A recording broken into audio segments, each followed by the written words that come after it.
Well, both Japan and Italy, as you can see, represented in the final of the men's coxed fours, and the host nation Japan on the far side. Once again, Dan, this is a heavy boat to get moving. It's a heavy boat to get moving, but it's a great boat to row. United States, Mike Tatey, the coach of the United States squad, Mike Tatey always likes to enter this because he uses it to bring on his younger athletes, to blood them really into the top rank. And in fact, the crews, all the nations racing here, except for Japan, all the crews racing here have used the coxed fours event in recent years to bring on their new people. It is the United States who are making the early moves. Troy Kepper, Matthew Hughes, Patrick Sullivan, Brett Newlin, who was a part of the crew that won the ladies' plate at Henley this year.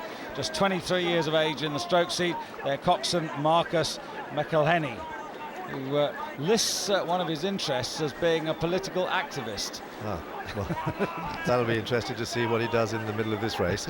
But certainly the United States, if you remember, in the Olympic 8, in the gold medal 8 from the United States, 3 of the crew in there were in the coxed four last year. So yeah, it's certainly a training ground. Interesting boat there, looks like a Hudson, and it's a very low-lying boat.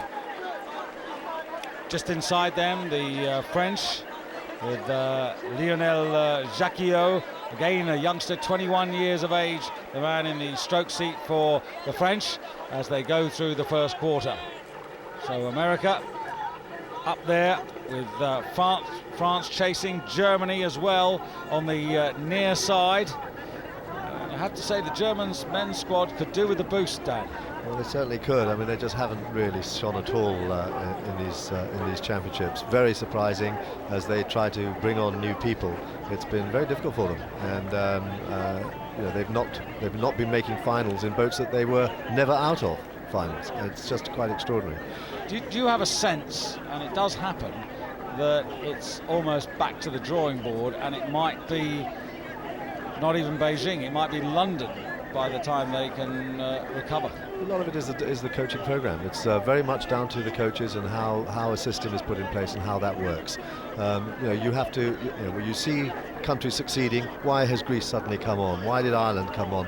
Why? Because Tor Nielsen went there and turned them around, gave them a program that really worked well. You see, why are the New Zealanders going well? It's a fantastic coaching squad that's just working now and making it work very well. Jürgen Grobler in Great Britain, Jürgen Grobler hasn't lost a title since 1974, I think it is, or 1976. He's the most successful coach just year after year after year that there is. So a coaching system really brings a nation to prominence. Well, it's a very solid start. The United States building on their first quarter action there to emphasize their advantage, and well, they're looking long, they're looking really, they're not pretty crew to watch, partly because the United States tends not to put their crews together until really the last minute. But they recruit and use youngsters coming out of the university programs who don't release their athletes until the end of the season, which is in June. So Teddy has very short amount of time to put his crews together, and then it's a very intensive selection period. So he just picks good pullers and people who score well on the ergometer machine.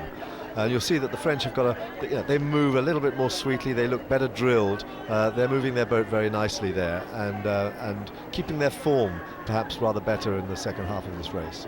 Yeah, they're coached by Patrick Raymond, and they seem to have stopped the runaway moves from the Americans, but by the same measure, the front two drawing away from the rest of the field. Yeah, the United States at 35 strokes a minute, the French still really trying to get back on terms, about a stroke and a half higher than the United States, and beginning to put pressure on them. Germans on the near side, Canada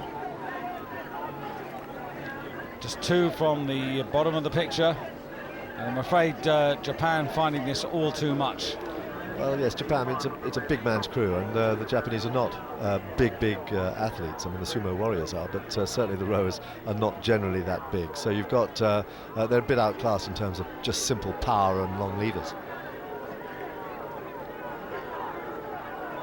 Well, this is going to be a fascinating duel now, because France are beginning to make serious inroads into the American advantage. This third quarter looks as if it's the one where the chips are down. Well, just that shot there of the United States, they looked a little bit tired just there in that last shot there. There's their cox, McElhinney, he's really pushing them on hard, trying to get them up, but they're still at their 34.5 strokes a minute, and the faster moving French, slightly smoother, they're beginning to move up on them, and really now they've pulled back a huge amount, really, just in the last 400 or 500 metres. So 750 metres to go for the French, and you sense that they know that this is within their grasp. Well, they're up at 38 strokes a minute now. They're really flying, and they've gone past. I mean, they've just cut right the way through as the United States tired, and partly because they haven't been together for so long, partly because they're working against each other. You can't just put really powerful guys into a boat and expect them to win. They've got to be able to move here, and you see how accurate the French are in putting their blades in the water right there where they reach. They're just moving right through at 38 strokes a minute. Coming towards the finish of the race, and it's France who've taken it over where it matters most in the final quarter, and they're going to get the gold medal. They take the gold in the men's coxed fours ahead of the United States, and a terrific finish there by Germany to just deny Canada the bronze medal, with coming in Italy and Japan. I'm surprised at Italy being so far out the back, because usually they perform well in this event. So, a competitive little race between the front two. A boost for 5 young Frenchmen.